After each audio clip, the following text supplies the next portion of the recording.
müzakirələr gedir studiyamızda. Mən istərdim ki, müzakirələrə davam etməzdən əvvəl şəhər sakinləri bu haqda nə düşünür? Əməkdaşlarımızın kiçik bir sujeti var, sorğu keçiriblər şəhər sakinləri arasında. İzləyək, yenidən müzakirələrə davam edəcəyik. Bu qədər uşağı yükləmək olmaz. Həqiqətən uşaq görürsən əziyyət çəkir. Bu dərsi keçirsən o birisində 12 min, o birisində 10. Hamısında elə bir çətin variantlar verirlər ki, adam mən özüm başa düşə bilmirəm çox şeyi. Məktəbdə şagirdlərin yükü çox ağırdır. Həm fiziki, həm zehni cəhətdən. Tədris proqramları çox ağırdır. Yaş həddinə uyğun deyil. O kitablar çox ağırdır. Su da götürürlər və s. Nə qədər şagird varsa da bir ilə valideyn onun yanında şəhərdə o tərəf bu tərəfə gəzirlər. Biz oxuduğumuz zamanlardan indi çətindir, çox testlərdir, uşaqdır da, indi o uşaqdır, nə qədər bu oxusun, dincəlməlidir. Ona görə indi vəxşi dərsliklər çox çətindir, elə ibtidai sinifdən tutmuş yuxarı sinifə qədər. Uşaqları da fikirləşməlidirlər, müəllimləri də fikirləşməlidirlər. Böyüdür, naqruska çox böyüdür. Güzəşt etməlidirlər. Bizim vaxtımızda, müəllimlər bizi eşidirdilər, bizi görürdülər, başa düşürdülər, fakultativlər təşkil edirdilər. Bugün tələbimizə uyğun deyil. Nə uşaqların dərs yükü, hamı narazıdır da, nə də o proqram.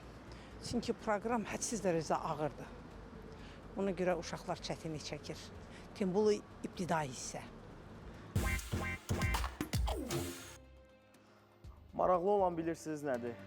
Sorğunu izlədi və bir müsbət, ürək açan bir fikrə qarşılaşmadıq, rast gəlmədik. Yalçın müəllim, sizcə də bu qədər ciddi şəkildə cəmiyyətdə mənfi fikirlərin olması, bu mövzunun etirazla qarşılanması, axı bunlar hamısı əsassız ola bilməz. Bəlkə də həqiqətən də nəsə dəyişilməlidir bugün proqramlarda. Mən hər şey mükəmməldir, heç nə dəyişilməməlidir demirəm. Mən demək istəyirəm ki, edilən şikayətlər 10 il, 15 il əvvəl edilən şikayətlərdir, heç nə dəyişilməyib və o valideynlərin, o ekranda danışanların heç biri düzgün müqayisə aparmır. Sovet dövründə dərs proqramları bundan qat-qat ağır olub. Çünki Sovet sisteminin, təhsil sisteminin məqsədi başqa idi. O 1% xüsusi istedadlı olan uşaqları seçib, onlardan atom mühəndisi, nüvə fiziki hazırlamaq istəyirdi.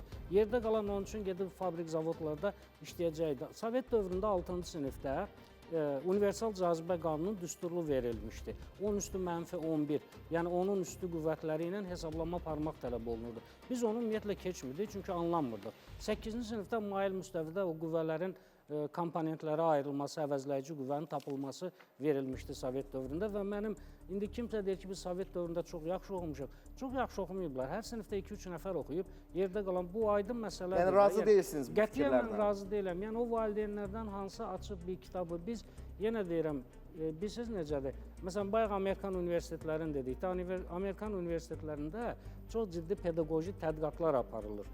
Və o pedaqoji tədqiqatlar, məsələn, American Educator deyə çox faydalı bir jurnalda nəşr olunur. Biz açıb onları oxuyuruq ki, cümlənin uşağın yaşına uyğun olub-olmadığını bunlar necə müəyyən edib, biz oradan necə yola çıxa bilərik. Bizim pedaqoji fakültə müəllimləri elə bir tədqiqat aparıblarmı? İndiyə qədər dərslikləri universitet müəllimləri yazıb, onlar da universitet konspekti kimi yazıb. Biz əslində dərslikləri sadələşdirəndə bu səfər də bizə ekspertlər qarşı çıxmağa başladı ki, bu elmdir, siz bunu biz deyirik 7-ci sinifdə, 6-cı sinifdə, məsələn, belə bir tərif verin deyir. Xarici elektrik sahəsinin təsirlə cismin daxilində yüklərin yenidən paylanması nəticəsində məxsusi elektrik sahəsinin yaranması hadisəsində elektrostatik induksiya deyilir. Mən bu tərifi qəbul etməmək üçün bəlkə bir ay mənim vaxtım getdi, dayanmadan eyni rəylər gəlirdi. Yəni bizim təhsil icmasının 95%-nin, hətta 99%-nin, valideynlərin də 100%-nin, ümumiyyətlə müasir təhsil nədir? Xaricdə praktika necə həyata keçirilir? Məqsəd nədir? Akademizmmi, yoxsa şagirdin yaşına uyğunluğu mu? Bu haqda heç bir təsəvvürü yoxdur. Sadəcə elə hamı eyni şablon fikri çox çətindir, çox çətindir. Çünki şikayət eləməyə öyrəşmiş bir cəmiyyət.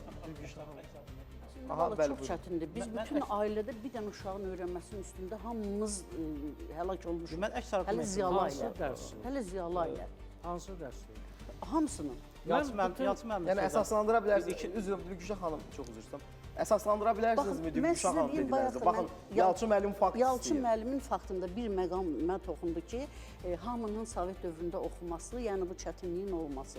Əslində, bu gün hamı oxuyub mütləq alim olmalıdırmı? Xeyr.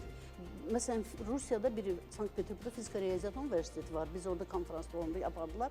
Mən soruşdum ki, Rusiyanın hər yerindən ora yaxşı matematiklər, fiziklər yığılmışdı. Mən soruşdum ki, bunlar hamısı necə olacaq? Alim olacaq? Dedi, yox. Onlar şin zavodunda fərqli olacaq. Onlar qayqa düzəldəcək. Onlar nə edəcək? Sadəcə onların içindən bizə bir nəfər alim lazımdır.